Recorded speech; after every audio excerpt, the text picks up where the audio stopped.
Okay, so this video isn't really on my quasi-direct drive actuator, but it is on a power module that drives 16 servos.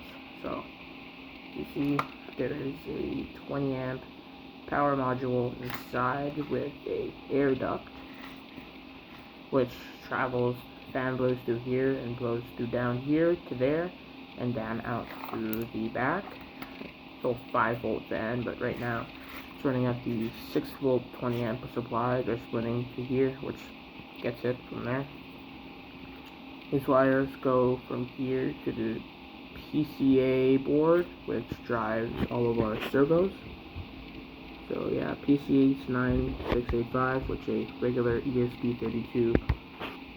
It's one of the modules that have a adaptable antenna, so just put some hot glue over that, and here's the antenna here.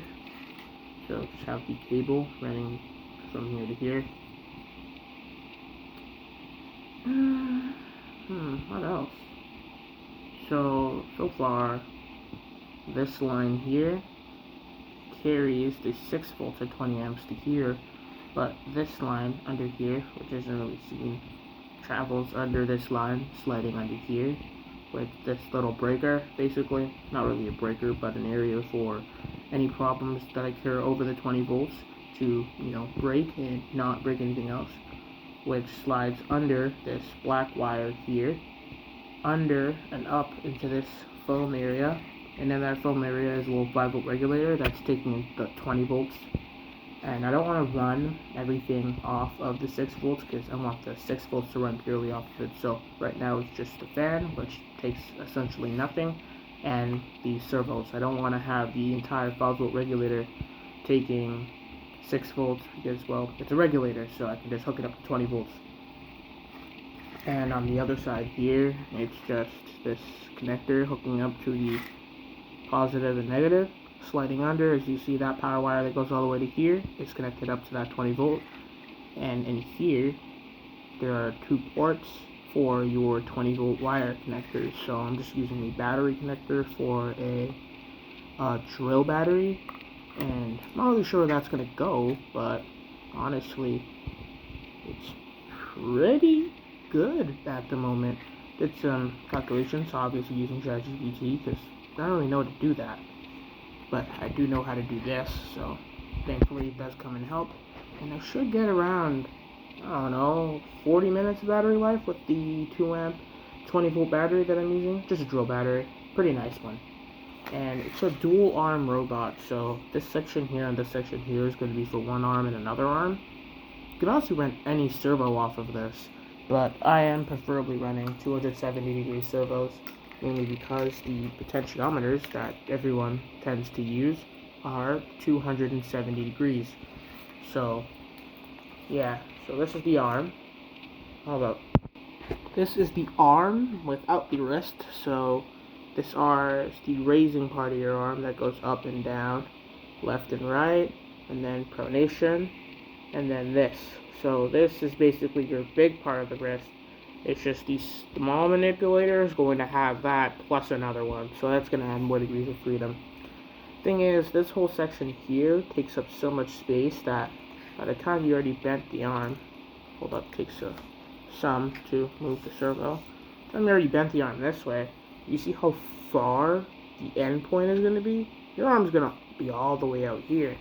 The thing is, if you were to have it like this, right?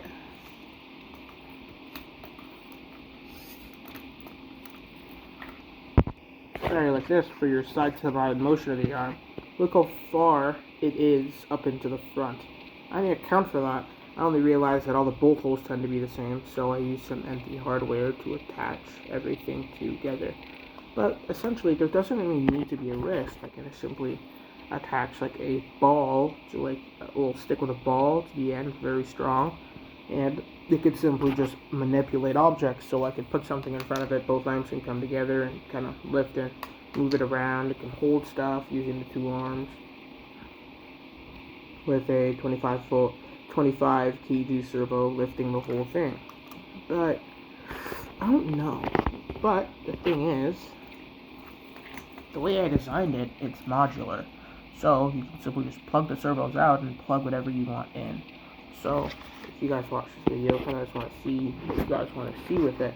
Should I keep on going with the 2-arm? Because at the moment, I spent a good chunk of change on those servos for this arm. But I wouldn't be opposed to just starting from scratch for the arm design, considering the electronics and the code are all sound. So the thing is, I could always just do one very highly dexterous arm, because I'm excluding this one and this one because of the pins that I'm using on the ESP32 for reading 14 potentiometers. I can't do all 16, so I excluding those. So what I'm going to might do, is just do one highly dexterous arm. So it'll essentially follow the same mounting principle as the arm here. All the servos wires come back to plug into here, and the arm will come up like this and come around the way it will basically spin around its axis, drop down this way, drop down all the way this way, and basically be able to manipulate objects in a way that allows it to be better than having two kind of weird shaped arms. The kinematics would be the same, not the same, because I can simply just make a kinematic model of this and have a Waldo, basically a motion capture ray to move it around. I already was going to make them for 2 of these, but you know, is what it is. So this might not be a dual arm manipulator, but with a simple 1-arm highly dexterous arm, I still might be able to get the effect that I want to get. So for this, you know, I could flip this servo around and, you know, leave those as it is. But I don't know, honestly. I don't really know what to do about that. Moving this will require me to make an entirely new form of mount, which I don't think I'm able to make strong enough using the material that I'm using at the moment. And, well, yeah, I guess. So, this is basically it. If you guys watch the video and look in the comments, you guys can comment if you guys want to see one highly dexterous arm or 2 highly dexterous arms. So, yeah. The rest is just going to be 2 servos here and 1 gripper, and then 2 servos on that arm and 1 gripper. They're identical, so you see there's a second one up there. And so far, yeah, this is our bottom plate.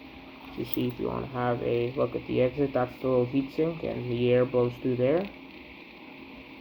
And the other air is there. I just have to cut it out because it was glued on to the board, so I measured up some line, rough lined it out, and I might take like a saw or a Dremel and cut that little area out. As you see, this line running down the center is just so I can get all the electronics centered on the board. So as you see, they're all glued. That's a little wire holder for this. It's not, I don't want to glue the wires in case, you know, I need to change them out, so, you know, so it doesn't flopping around. I could slide it under there. And yeah, that's what I've done so far. And yeah, that's it.